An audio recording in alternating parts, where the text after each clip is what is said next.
All right, so when we're looking at Warwick Ekko, I think the most important thing you want to do early is figure out what fuse you want to play. I do think there are two viable options, both 2x assist and freestyle. I really don't think double down is worth it.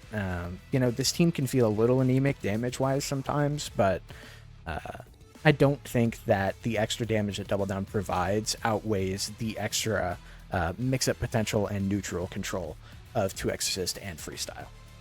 Now, thankfully, between the two fuses, your combo routes are going to be pretty similar. It's very rare that you're going to be running 2 assists or 2 tags in a single combo route. So you can sort of switch between them pretty interchangeably as you're figuring out which one you prefer.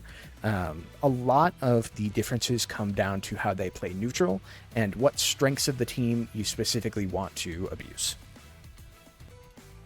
So when we're talking about the benefits of each individual fuse, I'll start out with 2x assist. The main thing that you're going to get out of 2x assist is just absurd neutral control. People have been talking for a long time about how crazy Ekko 2x assist is. It's the whole my time meme, right? I basically hit him from full screen. You can combo off that. It's crazy. It's awesome. The thing about actually Warwick's assist is that in terms of screen control, it's even better. We just showed that you can hit Ekko assist from nearly full screen. Warwick's is actually full screen, double Warwick assist. And it leaves them slumped, which is really, really important. So if I'm all the way over here with Ekko, and I call double assist, and it hits, that slump gives me time to run up and get a full combo from full screen. Nuts. Awesome stuff. So beyond the power of his forward assist with 2x assist, I think his back assist also deserves to be mentioned.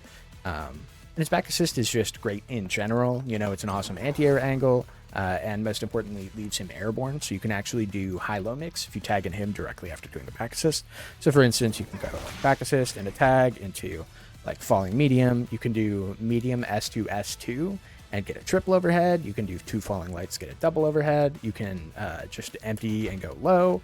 You can empty and go for a throw, which obviously is really high reward because Warwick actually gets combos off of the throw.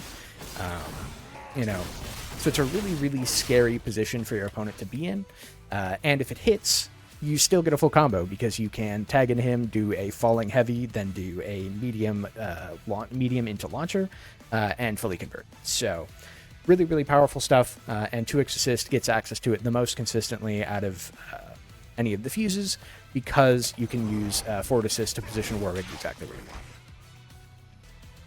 All right, with all that in mind, with the Warwick back assist leading into the high-low, this is generally the kind of thing that I'm looking for in pressure sequences when using 2x assist with this team.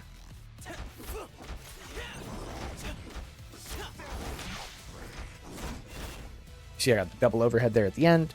We went low with the first string of Ekko moves into the Ekko overhead, into the Warwick back assist, tag into the high-low, 3 overheads, and you can actually, after that, you're -2, so sometimes you can still get this off. But most people are not blocking 3 overheads in a row from Warwick. All right, now that we've talked a little bit about 2x assist, let's talk about freestyle. So when I'm playing 2x assist, I actually really prefer to have Ekko up front. I just prefer his neutral game overall, and I think that the space coverage that Warwick assists give Ekko is really useful, really valuable. And so I prefer to play that way. When I'm playing in freestyle, it is the exact opposite. And that's because I think that the number one thing that freestyle allows this team to do is abuse Warwick's demon flip. I believe it's called Primal Leap in the move list.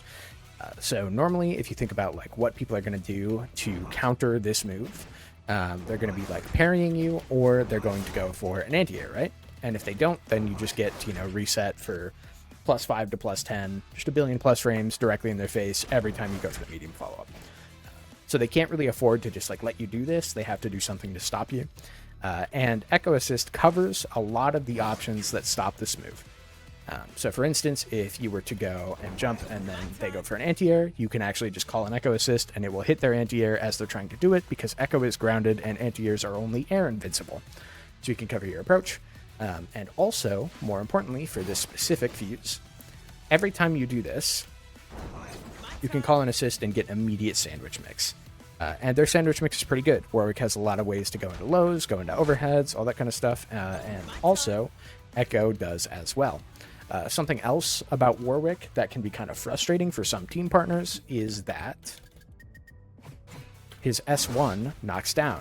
Now, Ekko doesn't actually care about that because Ekko has access to this super and break.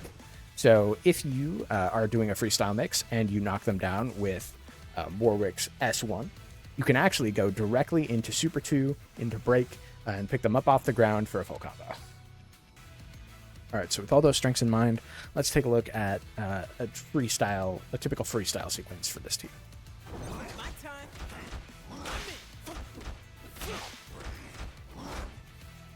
Now, obviously there, I just went for low into overhead 3 times in a row, low into overhead plus the Ekko low into overhead, and then the Warwick low into overhead again. But, you can mix in throws, you can do overheads earlier. You can go for overhead or low into low with Warwick. You can go actually triple low because of the reduced pushback thanks to Warwick being on the other side of the opponent with Ekko pretty easily. And any of those hits convert into full combo. So now that we have the fuses covered, I just want to talk about a couple more general things. This stuff is going to be universal between the 2 fuse choices, and it's sort of like the backbone of the synergy between the team. So one of the things that I really like about this team is that it helps a lot with Ekko's conversions off of pokes in neutral.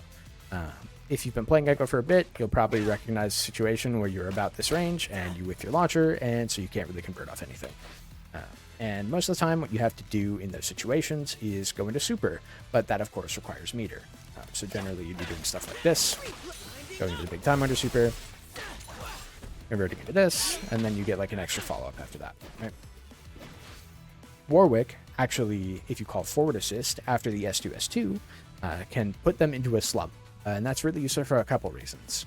First off, of course, lets you combo meterlessly, but it also lets you take your opponent corner to corner. So that's what this looks like.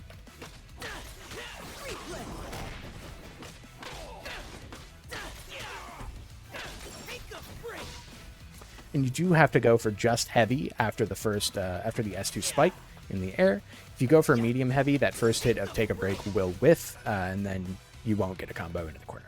But you can take your opponent full screen and do some decent damage in the meantime as well. That's one of the main benefits from Ekko's perspective. Now let's talk a little bit about what Ekko brings to the table for Warwick. First thing is really just like Warwick has a lot of issues with comboing crouching opponents. His normal B&B actually goes through, it's like medium heavy into charge S1 into medium. And that's like a lot of his front-loaded combo damage. But against crouching opponents, he can't get that, and he actually has to go medium heavy into down forward heavy into the uncharged version into the light follow-up. That does significantly less damage. So, and it's also a little bit harder to hit. You have to hit a link with a light there to be able to continue that combo.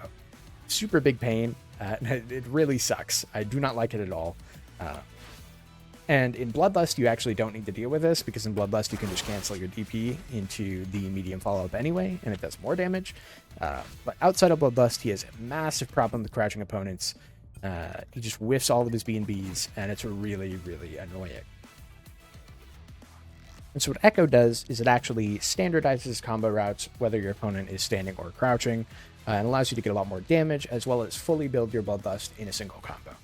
And the reason that he can do that is because if you go for the beat and then you call Time Winder at the correct time, your opponent lands on top of the Time Winder. And that allows you to do basically whatever you want for follow-ups. So Warwick actually has a couple variations of that DP Time Winder combo. There is a single DP variation and then a double DP variation. The double DP variation does a little bit more damage, but is significantly harder than the single DP variation. So honestly, I would just stick to the single one. You're still going to do upwards of 550 damage. You're still going to get full Bloodlust off a single combo.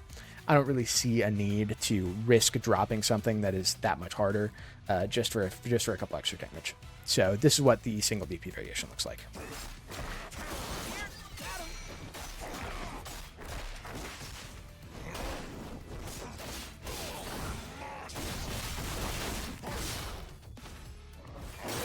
As you can see, 561 damage and full Bloodlust in a single.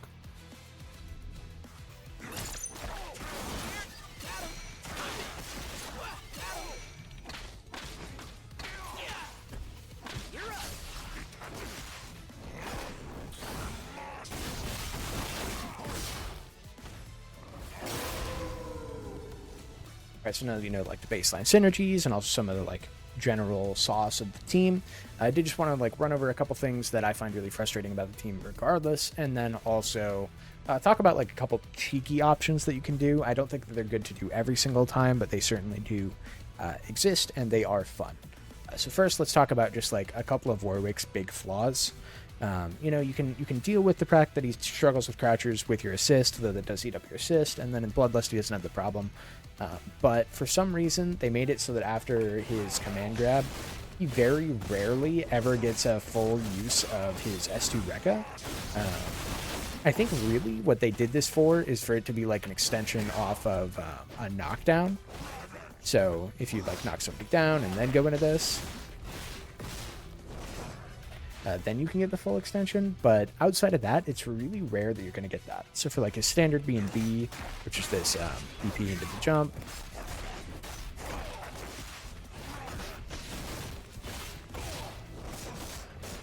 they're actually going to drop out of this Rekka before it's over. And if you actually want to go into super, you have to do it immediately after this command grab. I don't know why they decided that this would be something that they wanted the character to have to deal with.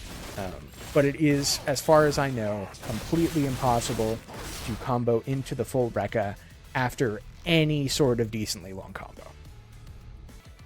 So one other thing I find really frustrating is just Warwick's general lack of reliable options out of tag launcher. He just has really, really short extensions that pull your opponent out of the corner if you want maximum damage.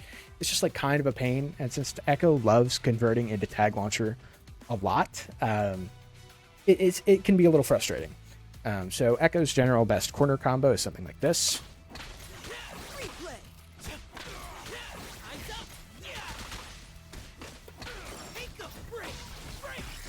And then you can combo here into tag launcher. And Warwick literally only gets Air S2. If he does any normal in the air, he cannot get Air S2 reliably. Or sorry, this is Air S1. He only gets Air S1. So after this extended Ekko combo, he only gets Air S1. And he does not get Rekkas afterwards either. So your combo after that tag launcher, after going into tag launcher, is S1, command grab, super. And that's it. That's all you get in Bloodlust. That's all you get outside of Bloodlust. And it pulls them out of the corner, and it's really, really frustrating. So if you want to maintain corner after going for tag launcher with Ekko, you're just doing S1 into like a low to force a quick tech option. So you get very minimal damage at a tag launcher. You don't get like really much Bloodlust at a tag launcher.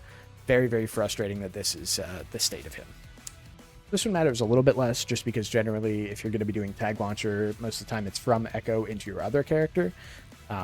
But Warwick's tag launcher is so slow. And as a result, if you try and do it at any point, like later on in a combo, you're not going to be able to do it. The hit stun deterioration is going to be too much, and it's just going to whiff. So a lot of times you're having to cut Warwick's combos pretty short to be able to go into tag launcher.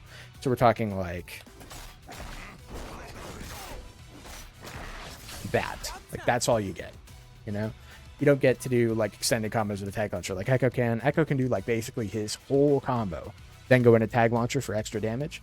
And this is also true of characters like Alawi and just tons of characters in this game. Like Ari can do it. It's like him having such a difficult time comboing into tag launcher later in the combo, really detrimental to his damage output when you're trying to get him into your other character safely.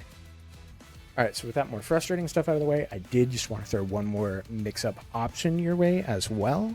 This one's a little bit more complicated and a little bit less generally useful, I would say. But it's a really nice option to have in your back pocket to mix in every once in a while. And it involves the fact that Warwick's back assist leaves him so high in the air that you can actually push your opponent underneath him by stealing the corner. So Ekko, obviously great at stealing the corner using roll. If you delay a back assist here, he will jump over your opponent and land in the corner with you.